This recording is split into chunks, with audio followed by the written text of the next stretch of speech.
السلام عليكم ورحمة الله وبركاته أصحاب السيتهين مفيعنتين كلهين مركور أنكو صلينا نبينا الصوبان عليه أفضل الصلاة والسلام.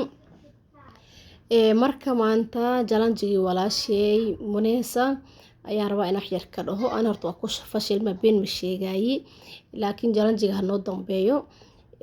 cudur xun ayaa imaaday walaalayaalow horta marka hore Ilaahay aan barino inuu Ilaahayna garab marsiiyo annaga iyo inta muslimka oo dhanba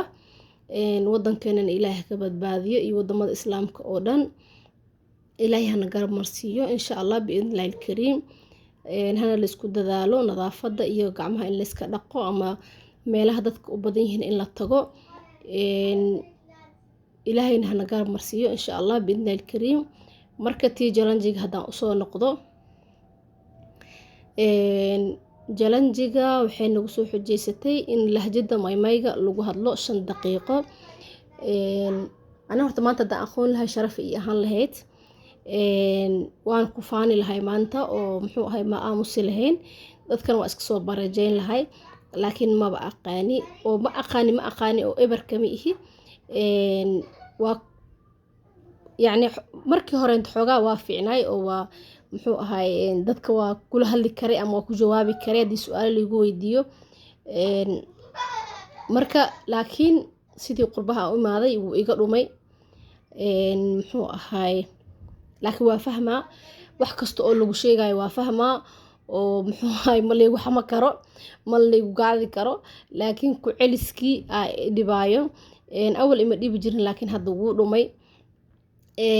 marka taasa keenayso maanta in aan cudurdar ka sameeyo jalanjigi walaashay nagu soo xujeysay marka aan hadaan dhaho maanta waa ku hadlaa horta laba kalmad ma isdaba dhigi kari hadaan ku hadlo waa ku hadla aan dhahane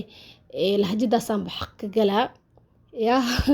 oo ma isku toosi kari waa is ogahay marka waxaan leeyahay walaashay Munesa aan horta iga raali noqo jalanjigaas waa ku fashilmay muxuu ahay waa ku khasaaray إن شاء الله جلنج كلام معناته أنو كنتيت أنك فايدة سدونا ذات كان أسكب برجات دونا لكن هذا يقدر تنتهي جواران راهي ولا لي بتبادي كرتاي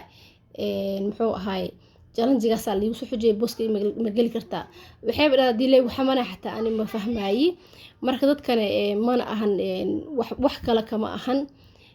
لكن حكيت ذاتك إنه قربيه وبتين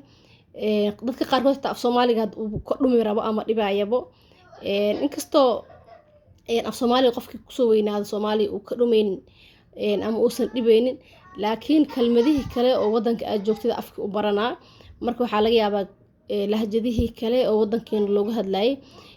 markii dadkii ku hadlayay aad ka dhex maqan tahay ina ay kugu yaraato muxuu ahay fahamkoodii ama barashadoodii kugu yaraato marka taasa keenayso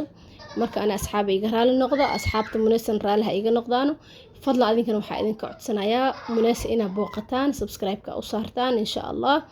waan idin salaama asxaabteyda sharafta leh waxaan idinka tagayaa